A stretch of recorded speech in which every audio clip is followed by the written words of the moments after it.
అమర్నాథ్ యాత్ర ప్రారంభమైంది. తొలి బ్యాచ్ యాత్రికులు హరహర మహాదేవ అంటూ బయలుదేరారు. భక్తికి సామరస్యానికి ప్రతీక లాంటి ఈ యాత్రకు ఉగ్రవాదుల నుంచి ముప్పు పొంచి ఉంది. భారీ వర్షాలు సైతం కురుస్తుండటంతో కొండ చర్యలు విరిగిపడే ఛాన్స్ ఉంది. అయినా భక్తులు వీటినేమీ పట్టించుకోవడం లేదు.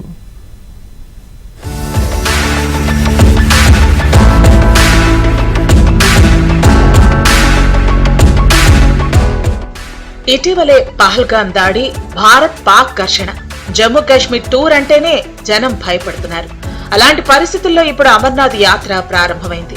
కశ్మీర్ అమర్నాథ్ గుహలో మంచు రూపంలో కొలువైన కైలాసనాథుడిని సందర్శించుకునేందుకు 5,892 మందితో కూడిన తొలి బ్యాచ్ యాత్రికులు బయలుదేరారు. వీరిలో 1,115 మంది మహిళలు, 31 మంది చిన్నారులు, 16 మంది ట్రాన్స్జెండర్లు ఉన్నారు. ఉగ్రదాడి హెచ్చరికల నేపథ్యంలో యాత్ర మార్గంలో కట్టుదిట్టమైన భద్రతా ఏర్పాట్లు చేశారు. ఈ ఏడాది యాత్ర 38 రోజుల పాటు సాగనుంది. ఆగస్టు 9న శ్రావణ పూర్ణిమ రోజున ముగిస్తామని యాత్ర నిర్వాహకులు తెలిపారు. श्री अमरनाथ जी की यात्रा कश्मीर घाटी में पहुंच चुकी है। पूरे कश्मीर में श्री अमरनाथ जी की यात्रा पर आए हजारों लाखों श्रद्धालुओं का भव्य स्वागत हुआ है। कश्मीर का बच्चा बच्चा आज श्री अमरनाथ जी की यात्रा पर आए भगवान शिव भोलेनाथ बाबा बर्फानी जी के भक्तों के स्वागत के लिए, उनके वेलकम के लिए पूरा कश्मीर आज सड़कों पर है।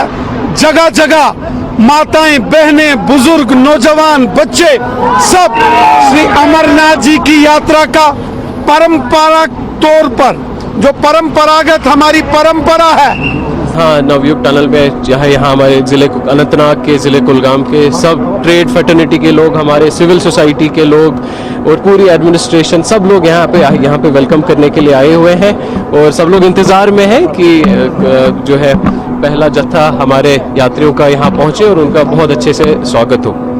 ఇటీవలే పహల్గాం ఉగ్రదాడితో భయాందోళన పరిస్థితులు నెలకొన్నాయి. ఈ నేపథ్యంలో జమ్మూ కాశ్మీర్ ప్రభుత్వం కీలక నిర్ణయం తీసుకుంది. అమర్నాథ్ యాత్రా మార్గాన్ని ఆగస్టు 10వ తేదీ వరకు నో ఫ్లయింగ్ జోన్ గా ప్రకటించింది. అంటే ఈ ఏడాది యాత్రికులకు హెలికాప్టర్ సర్వీసులు లేనట్లే. యాత్రికులు దక్షిణ కాశ్మీర్లోని పహల్గాం, ఉత్తర కాశ్మీర్లోని బాల్తాల్ మార్గం నుంచి కాలినడకన లేదా పోనీల సాయంతో మంచులింగం వద్దకు చేరుకోవాల్సి ఉంటుంది.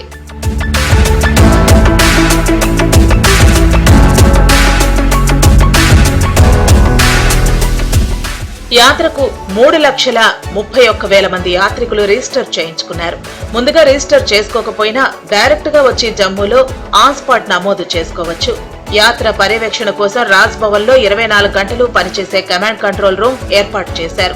రేడియో ఫ్రీక్వెన్సీ ఐడెంటిఫికేషన్ ట్రాకింగ్ వ్యవస్థ సాయంతో కదలికలను ఎప్పటికప్పుడు పరిశీలిస్తున్నారు. శ్రీనగర్ లో కొత్తగా యాత్రి నివాస్ నిర్మించారు. బేస్ క్యాంప్ లో 100 పడకల ఆసుపత్రులను నిర్మించింది ఓఎన్జీసీ. అమర్నాథ్ గుహకు వెళ్లే 2 రూట్లను 6 అడుగుల నుంచి 12 అడుగులకు వెడల్పు చేశారు. దాడులు చేసినా తాము ఆగబోమని తేల్చి చెప్పారు యాత్రికులు. అంతా ఆ భోలేనాథుడే చూసుకుంటాడని చెబుతున్నారు. देखिए, हम सुबह 7:30 बजे हमारे जो लोकल यूथ से, हमारे जो सीनियर सिटीजन, हमारे जो साथी है, सभी जो यहाँ पर आपको नजर आ रहे हैं, सभी हमारे डूरू वेरीनाग एरिया से है और कुछ काजीगुंड से भी है। सब सुबह 7:30 बजे से हम यहाँ पर वेट कर रहे हैं। हमें बहुत सी उत्साह है और जो आज पवित्र गुफा श्री अमरनाथ जी यात्रा बर्फानी श्री बाबा बर्फानी के दर्शन करने जा रहे हैं। आज हम खुश है यहाँ पर, यहाँ ग्रेट वे ऑफ कश्मीर के सामने उनका हम वेलकम कर रहे हैं और उम्मीद करें ज्यादा से ज्यादा श्रद्धालु यहाँ पर आए। मेरी मैसेज रहेगी आपके माध्यम से अपने टीम के तरफ से तमाम जो हमारे श्रद्धालु देश दुनिया के, वो ज्यादा से ज्यादा रजिस्ट्रेशन करें। అమర్నాథ్ యాత్ర భక్తికి మాత్రమే కాదు, దేశ ఐక్యత, సోదర భావం, మత సామరస్యానికి ప్రతీక. ఈ ఏడాది యాత్రలో 5 లక్షల మందికి పైగా పాల్గొంటారని అంచనా. వారి సౌకర్యార్థం వైద్య సౌకర్యాలు, ఆహారం, వసతితో పాటు వారి భద్రత దృష్ట్యా సీసీటీవీ డ్రోన్ నిఘాతో పాటు హెల్ప్ డెస్క్లు ఏర్పాటు చేశారు. జమ్మూ నుంచి బాల్తాల్, పహల్గాంలోని బేస్ క్యాంపులకు యాత్రికుల కోసం ప్రభుత్వం ఉచిత బస్సు సర్వీసు ఏర్పాటు చేశారు. बताने के लिए कि उमर अब्दुल्ला साहब, जब हम यहाँ खड़े हैं तो उमर अब्दुल्ला सरकार यहाँ आपका स्वागत कर रही है। उमर अब्दुल्ला जो ऑनरेबल चीफ मिनिस्टर हैं जम्मू कश्मीर सरकार के, वो इनका स्वागत कर रहे हैं। तो इसलिए आज जब हम यहाँ पे खड़े हैं तो बंदोबस्त आपको अपनी अपनी जिम्मेवारी, जो बंदोबस्त में चाहे वो सिक्योरिटी फोर्सेज हैं, चाहे सिविल एडमिनिस्ट्रेशन है, वो अपनी अपनी जिम्मेवारी निभा रही है। और आपने देखा कितनी खूबसूरती से सारा यात्रा चल रही है। और सुबह ये जम्मू से चली और कल की लखनपुर से चली और आज सुबह वहाँ से झंडा दिया गया और ये आज यहाँ बनाल में पहुँचे हैं। आज सड़कों पे ऊपर एक त्योहार है, एक फेस्टिवल चल रहा है और यही जम्मू कश्मीर की खूबसूरती है। आज जब बनाल में हम खड़े हैं, आप देखें यहाँ हिंदू भी है, यहाँ मुसलमान। కశ్మీర్లో 3880 మీటర్ల ఎత్తైన పవిత్ర గుహా క్షేత్రం అమర్నాథ్. ఇక్కడ పరమశివుడు మంచులింగం రూపంలో దర్శనమిస్తాడు. పవిత్ర గుహ చుట్టూ హిమనీ నదాలు, మంచు పర్వతాలు ఉంటాయి. ఏడాదిలో 2-3 నెలలు తప్ప మిగతా రోజుల్లో మంచు కప్పేసి ఉంటుంది.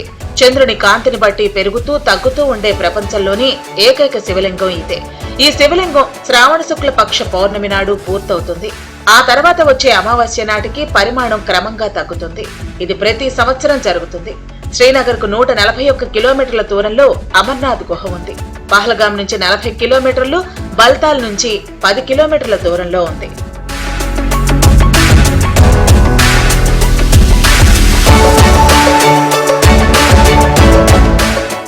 పురాణాల ప్రకారం పార్వతీదేవి అమరత్వానికి గల కారణం గురించి శివుణ్ణి అడుగుతుంది. ఈ అమర రహస్యాన్ని వివరించేందుకు ఎవరూ వినలేని రహస్య ప్రదేశం కోసం అన్వేషిస్తాడు శివుడు. చివరకు అతడు అమర్నాథ్ గుహకు చేరుకుంటాడు. ఇక్కడే పార్వతీదేవికి శివుడు అమరత్వం గురించి వివరించాడు. ఒక జంట పావురాలు కూడా ఈ కథను విని అమరత్వం పొందాయి. నేటికి చాలా మంది భక్తులు అమర్నాథ్ గుహలో ఆ జంట పావురాలు ఉన్నాయని నమ్ముతారు. అమర్నాథ్ యాత్ర గురించి 12వ శతాబ్దంలో రాసిన రాజతరంగిణిలో ప్రస్తావించారు. ఈ గుహను మొదట కనుగొన్నది భృగు మహర్షి అని నమ్ముతారు. 1898లో స్వామి వివేకానంద అమర్నాథ్ గుహను సందర్శించారు. 2000లో జమ్మూ కాశ్మీర్లోని ఫరూక్ అబ్దుల్లా ప్రభుత్వం గవర్నర్ నేతృత్వం అమర్నాథ్ జీ పుణ్యక్షేత్రం బోర్డును ఏర్పాటు చేసింది. మొదట్లో యాత్ర 15 రోజుల పాటు జరిగేది. 2004లో బోర్డు దాదాపు 2 నెలల పాటు యాత్రను నిర్వహించాలని నిర్ణయించింది. 2004 నుండి 2009 వరకు 60 రోజుల పాటు కొనసాగింది. కొన్నేళ్లుగా అమర్నాథ్ యాత్రికుల సంఖ్య పెరిగింది. 2011లో రికార్డు స్థాయిలో 6.34 లక్షల మంది యాత్రికులు అమర్నాథ్ ను సందర్శించారు.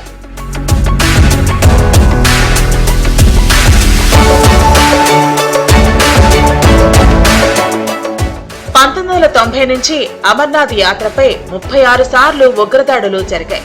1993లో పాకిస్తాన్ ఉగ్ర సంస్థ హర్కత్ ఉల్ అన్సార్ తొలిసారిగా బెదిరింపులకు పాల్పడింది. 2000లో అమర్నాథ్ యాత్రపై తొలి ఉగ్రదాడి జరిగింది. ఇందులో 32 మంది మరణించగా వీరిలో 21 మంది యాత్రికులు ఉన్నారు. 2001లో యాత్రికుల శిబిరంపై ఉగ్రవాదులు జరిపిన గ్రెనేడ్ దాడిలో 13 మంది చనిపోయారు. 2002లో 2 ఉగ్రదాడుల్లో 11 మంది యాత్రికులు చనిపోయారు. 2017లో ఉగ్రవాదులు జరిపిన కాల్పుల్లో 8 మంది యాత్రికులు చనిపోయారు. అయినా అమర్నాథ్ యాత్ర అంటే భక్తులు అత్యంత ఉత్సాహం చూపుతారు.